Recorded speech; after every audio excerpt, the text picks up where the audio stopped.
The starting point for any investigation of anti-Semitism should not just be condemning others, but looking inside ourselves. Clive Lewis. For me, this debate is personal. I'm not Jewish, but as a black man, I know what it feels like to experience racism of both the individual and institutional kind. I want to start straight off the bat by talking about an issue that is really important to Hope Not Hate, and I know is important to you, which is anti-Semitism in the Labour Party. You talked about this in a debate in Parliament recently, I thought quite powerfully, about your own experience and how that informed how you feel about this issue. I understand how a racist insinuation is not just offensive, but isolating, making you suddenly feel vulnerable and excluded. I know how the repetition of a well-worn stereotype or trope, followed by the inevitable denial that it is racist, can be undermining and exhausting. And I know, because I have seen it and felt it, as well as read about it, that hostility to Jewish people and age-old anti-Semitic stereotypes are becoming more common. You must feel aghast that a Labour Party, a party that is founded on principles of anti-racism, anti-discrimination, is mired in this kind of debate at the moment. I do. I tell you what, I think the fact that so many of us are struggling to understand, and some people have got there faster than others, that when you have something like the corrosive force of anti-Semitism, it doesn't necessarily, it comes in many forms, but also the subtle nature of it sometimes, and the fact that it can be what we could be seeing is a first step towards something far more obvious. I think if you can't listen to the very people, and I now, have spoken to lots of friends and colleagues, some of them on the right, some of them on the left of politics, some of them very supportive of Jeremy Corbyn, who've said that they have seen and felt a distinct difference. They felt offence in some of the things that have been said, and they feel uneasy in a way that they haven't felt for many years. And you dismiss that at your peril. Now, as a black person, I know that if I stood up and said that I think there are issues in the party, which I may well do, because our party isn't perfect. We all can be racist, we can all be sexist, we can all be homophobic. It's a constant fight to kind of check yourself. But if I stood up and said that, and the first thing that came back to me was, we're fine, and actually your motivations for this I want to bring into question, I'd be aghast. As a Labour Party, which is meant to pride itself on its anti-racist credentials, then you expect a higher standard than any other political party. So, I understand why people could be upset with how things have been. Do I think that we're kind of crawling with kind of race hatred, anti-Semitic hatred? No, I don't. I think it's a small number of people, but I think where it's become difficult is the number of people who who have made excuses for what is there. Doesn't make a difference how small it is. It exists, so we need to deal with it. And the denial of dealing with it, I think, has been part of the problem. Yeah. Not wanting to see that there is even a kernel of an issue there. Yeah. It's clear most of the well-documented rise in anti-Semitic incidents here and in many other parts of Europe is driven by the alt-right, the far-right, and the fascist right. They are emboldened by the xenophobic rhetoric of our age to form a sickening, new, far-right internationalism with sometimes devastating consequences for all racial minorities. Why do you think the leadership was so slow initially to respond to the concerns that the Jewish community was expressing? I think there's a number of reasons. Some of them are more difficult than others. I think, sometimes the messengers, I think the instinct could have been that the messengers have been hostile to us. Hence, this is another phase of that hostility. I think that could be part of it, and I think it's a trap that people can fall into. I also think some of it comes doan to, some people have had to go on a journey, because sometimes I think on this whole anti-Semitism issue, the state of Israel has been pulled into issues. Now, I personally feel that the treatment of Palestinians and the acts of the Israeli state, there are things which I think I find aghast, and I've spoken out about them. But I think sometimes you can cross a boundary where you begin to confuse Jewish people with the state of Israel, and as I've said before, that's like equating all black people with the actions of Idi Amin. If someone said to me, what have you got to say about Idi Amin? I went, well, I'm British. Right. What have I got to say about Idi Amin? I go, oh, I'm black. Right, okay. And so then I'm starting to think, what's going on here? Well, look, that's something that I think people have crossed over onto on the issue of Israel. So people need to just kind of think about what it is they're saying, what they're doing. And I think a lot of people have had to will have thought, okay, I kind of get this now, but it's taken a while. So I think as a black person, sometimes you are able to empathise in a way which perhaps it doesn't always come as quickly to others, because you've experienced that disempowerment, you've experienced that kind of, what's going on here in this conversation? Maybe that's a possibility. Yeah. There is a deal on the table which will get us out of the EU in good order. They keep voting against. Can I just come in, James? Where I come from is a term here. It's called chatting breeze. You are chatting breeze. Your lips are moving, but nothing is coming out. It's just warm air. Yeah? Nothing you have said just then is actually true, or most of it isn't. Because I can tell you now, the first 2 years, I can say it here because I'm not in Parliament, but the first 2 years, 2 years ago, when this happened, when Brexit came about, I was down in Glastonbury, actually, in the left field tent. And I remember John McDonnell standing up and saying, this is a mess. Let's see if we can work together with the Conservative government to work out how we can take this forward and minimise the risks to our economy. That's what he said. I've been talking to your Labour colleagues. We got the Lancaster House red lines from Theresa May, which was the conversation with your party, with your ideological splits, no one else. That's what it's about. This is about holding the Conservative Party together, not our country. And that's what your party has done for the last 2 years, because you feel you're born to rule this country and you're not. Simple as that. I want to talk about Brexit, I'm afraid, just for a few moments. Not about the ins and outs of the parliamentary machinations, but I think more importantly, for people that listen to the Hope Not Hate podcast and what we've been talking about is where Brexit came from. And you're a Norwich MP. Obviously, I think Norwich voted Remain, but East Anglia as a whole, Norfolk, voted very strongly to leave. Do you think that the ways in which, or the factors that led to that vote have been talked about and addressed enough since the referendum? No, I don't. And I think initially after the referendum, there was more soul searching that went on from many of those in the kind of what you would call the kind of core Remain camp, if you want, who perhaps not exclusively, but had done better or over the last 20 or 30 years under various, both New Labour and the Conservatives had perhaps been less impacted by austerity than many other groups, perhaps disproportionately lived in cities as opposed to towns and rural areas. But I think that, unfortunately, the way that Theresa May decided, and the Conservative Party, to conduct Brexit basically polarised the country. Because I remember going around after and speaking to many of my Remain constituents, wanting to understand what they wanted me to do, because I'd kind of nailed my colours to the mast on Remain. And it's like, well, what do I do now? We lost this vote. So I went around and so many Remain people were saying, fair cop gov, I don't like it, but I'm a Democrat and we're British and this is how we roll and we're going to have to leave Europe, but just try to minimise the impact economically. How do we do that?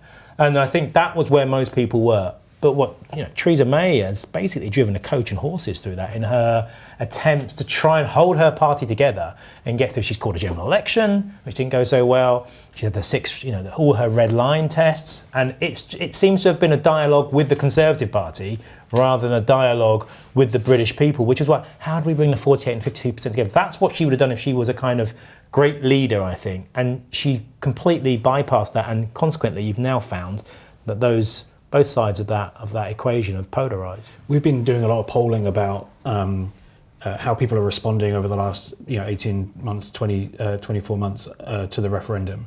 And anger amongst people that voted Remain is really on the rise. I think the media perception is that people that voted Leave are the people that are angriest about politics, they're most distrustful about the political system.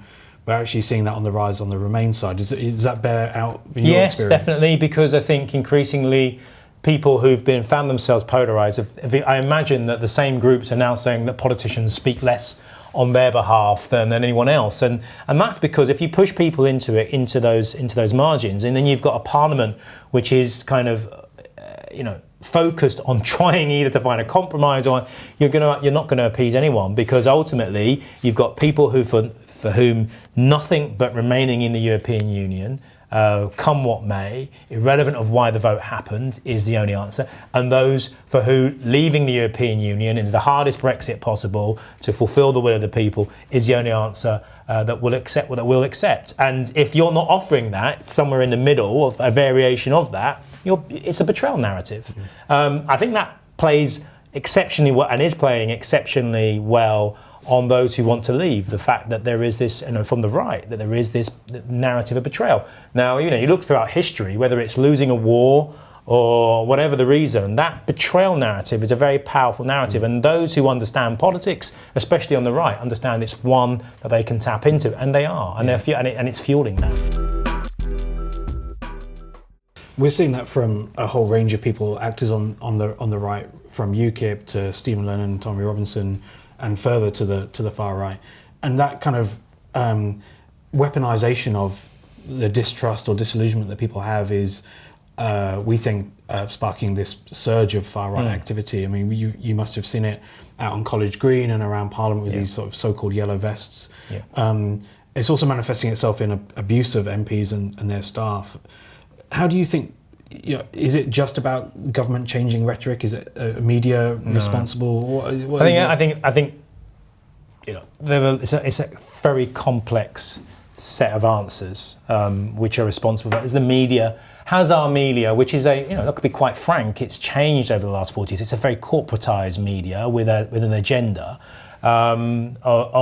Which I think has kind of undermined how the media operates, for example, is one thing, about the analysis and the balance that it gives. I think that's one part of it. The other part of it is, look, where are we as a country going? Look, if you think about what's happened, we're trying as a country to find our place in the world in the post-war, post-colonial, post-empire period, and we're still doing it, And I think this question that was asked about how we fit into the kind of broader international framework, this is part of that question. So there's that side of it. But the other part of it as well is the inequality within our society. It's something which I think now most politicians accept over the last 40 years. Whilst we as a country have got richer, the inequality has grown. And, whether it's, Thomas Piketty's work, we all understand that the more unequal society, the more divided and unstable it is. And I think it's a classic case of where we are now. So all of those factors, our place in the world, our, historical narrative, a media which hasn't always been the best in terms of the fourth estate, in terms of disseminating that information, and that inequality and instability, all of them are playing a part in that churn. And consequently, what you're seeing now in terms of abuse, in terms of betrayal narrative, in terms of division in politics, it's all coming to the fore. How you solve that, well, that's another question. I grew up in Norwich, and when I was growing up, my dad always said that Norwich was the National Front's second city after London. I don't actually know if that was sort of statistically accurate, but it was a sort of a dad fact that stuck with me. But I think Norwich has come a long way over the last 30 years. Changed. There's a reputation as a more progressive city, but it's still quite homogenous. And I wondered, how much do you think the city has changed, and how much do you think that Norwich has earned that reputation as a bit more of a progressive place? So I think Norfolk is quite an interesting. No one ever goes through Norwich. So if you there's a saying, you never pass through Norwich. I mean, you go to Norwich because it's out on a limb. So consequently, Norwich has been quite insular, and that has changed. When I first got to Norwich just at the end of the 90s, and I can't remember as a black person looking around thinking it's a pretty white city. But I've always found Norwich to be a pretty welcoming place, and I loved it so much I decided to become the MP, and so on and so forth, like the Remington Steel advert. But I think the changes that have taken place in Norwich have been cultural and class as well. So what you've seen in Norwich is you've got 3 higher education. You've got the research park, you've got the University of the Arts, you've got the UEA, you've got the University Teaching Hospital. So you've got a big influx of people who've come in who are educated, who have pretty good incomes, and that's changed the kind of social dynamic of Norwich. It's also brought people in from other parts of the world, so more students coming in from overseas, and that's changed the kind of the fabric and the mix of Norwich. But if you go outside of Norwich, outside of that little enclave, you go into Norfolk and the surrounding towns and villages, you're probably looking at a lot more what Norwich was like 20 or 30 or 40 years ago. So I think Norwich has changed, Norfolk perhaps less so, at a slower rate. But Norwich now still has its tensions, you know. There's poverty, great deal of poverty in Norwich, in pockets of it. But there's also affluence. So in many ways, Norwich is a microcosm of the wider country. But I would say, by and large, the changes that have taken place in Norwich have happened in part because of the social dynamics that have happened, and yes, there are more people from different ethnic minorities in Norwich. There is more of a hodgepodge of people there now. And I wanted to ask maybe about Norwich specifically, or more generally across the country, the rise in Islamophobia that we're facing, the way in which the far right is trying to both drive that and take advantage of it. Is that something you're seeing in Norwich itself, or maybe this is something across the country? How do you think we can tackle that, whether it's in the media or from the far right? Yeah, I think. So in Norwich, we're really blessed. We've had mosques with windows knocked out before. The response in Norwich was the mosque was love bombed. So there were hundreds of messages of love and support, which I think was really reassuring to the Muslim community. I'm going to visit most of the mosques on Friday that I can, to go and just show some support about what's happened in New Zealand. I wouldn't say that Norwich was any worse than any other city in terms of how the Muslim community in Norwich are treated. But I think it's quite clear that what we're seeing, particularly in terms of Islamophobia, so much of the kind of underpinning of the language that's used, the way that Shamima Begum was treated, for example, some of the language about some of the wars that have happened in the Middle East, there does tend to be, I feel, some of the language that's used by the media, the stuff about Sharia law, the fact that UKIP is now merging into, is kind of morphing into an into an Islamophobic party. This does tend to tell you that there is a permission that's being given, and that permission isn't starting from the bottom, it's coming from the top, it's coming from newspapers, it's coming from politicians who... A Conservative Party. Indeed, and if you think about Boris Johnson's comments and others, you can see this is something which has, I think, given permission for people to become more and more outspoken. Plus, then you have the rise of the internet, social media, and what's happening in other countries kind of being fed in, and it becomes quite a toxic mix. One that I think we need to be aware of, because it won't stop at just that group. I think history shows it won't just be one small group. It will, and it is. It spreads to other groups as well. We always like to end these interviews by asking people to share something that is giving them hope at the moment, but it must surely be Norwich's promotion charge that you're going to, not to put words in your mouth. No, well, look, I'm pretty sure we're going to go up. I know, have I jinxed it now? You're right, I don't want to say it out loud. No, that's one thing that gives me hope, Norwich going up. And I'm pretty confident the way we're playing at the moment. We are making hard work of it, but the way we're playing, I think we will. But kind of segueing from football to what gives me hope. Tell you what gives me hope. The sense that the public are on a daily basis increasingly beginning to understand the existential threat of climate change and sustainability issues. I think the climate strikers, and I'm not just saying this because they've hit the news recently, but my job is about sustainability. And one of the things I'm quite clear is, if you think about the Green New Deal in the US, if you think about what's happening in Europe, if you think about what's happening here in the UK, I can see it amongst my colleagues. There's a growing understanding that, Brexit aside, this is an existential threat. And the way you're going to tackle it is not just by tackling the environment, not just by tackling the economy, but also by tackling social ills. And you can do all three at the same time. And if you understand that, if you can tackle inequality, you can make the environment sustainable and the economy boom in a way that is sustainable. That gives me hope that actually we may not wipe ourselves off out of the planet Clive Lewis, thank you very much for joining us.